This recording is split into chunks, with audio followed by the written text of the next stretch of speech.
Assalamualaikum, hari ini cuaca sangat panas banget ya. Pengen buat minuman yang seger-seger. Ini bisa untuk keluarga tercinta atau bisa jadi ide jualan ya. Langkah pertama, siapkan biji selasi. Seperti biasa, kita rendam dengan air panas ya.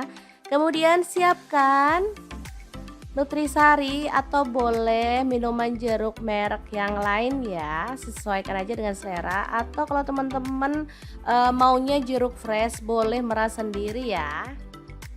Lanjut, di sini saya tambahkan air matang secukupnya aja, dikira-kira, cukup dengan, jumlah nutrisarinya ya teman-teman.